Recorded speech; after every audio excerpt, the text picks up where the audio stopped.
ದಕ್ಷಿಣ ಅಮೆರಿಕದ ವೆನೆಜುವೆಲಾ ಭೂಕಂಪಕ್ಕೆ ಬೆಚ್ಚಿದ ಬೆನ್ನಲ್ಲೇ ಮತ್ತೆ ಭೂಮಿ ಕಂಪಿಸಿ ಪ್ರಕೃತಿ ವಿಕೋಪ ಭೀಕರ ಸ್ವರೂಪ ಪಡೆದಿದೆ. ಬುಧವಾರ ಸಂಭವಿಸಿದ 7.2 ಮತ್ತು 7.5 ತೀವ್ರತೆಯ ಭೀಕರ ಅವಳಿ ಭೂಕಂಪಗಳ ಬೆನ್ನಲ್ಲೇ ಶುಕ್ರವಾರ ಮಧ್ಯಾಹ್ನ ಮತ್ತೊಮ್ಮೆ 4.9 ತೀವ್ರತೆಯ ಪ್ರಬಲ ಭೂಕಂಪ ಸಂಭವಿಸಿದ್ದು ಜನರಲ್ಲಿ ಮತ್ತಷ್ಟು ಆತಂಕ ಸೃಷ್ಟಿಸಿದೆ.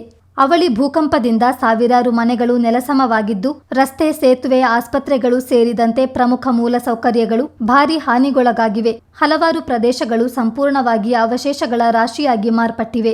ಭೂಕಂಪದ ಪರಿಣಾಮ ಈವರೆಗೂ ಬಲಿಯಾದವರ ಸಂಖ್ಯೆ ಈಗ 1400ಕ್ಕೆ ಏರಿಕೆಯಾಗಿದೆ.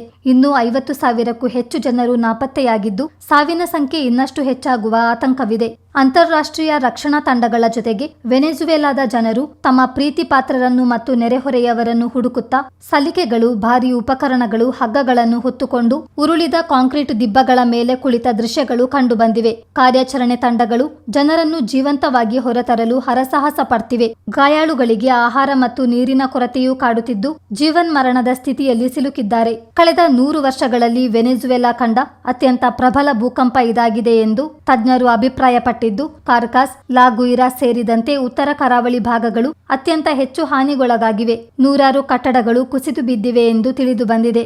ಬ್ಯೂರೋ ರಿಪೋರ್ಟ್, ಚಿತ್ತಾರ ನ್ಯೂಸ್.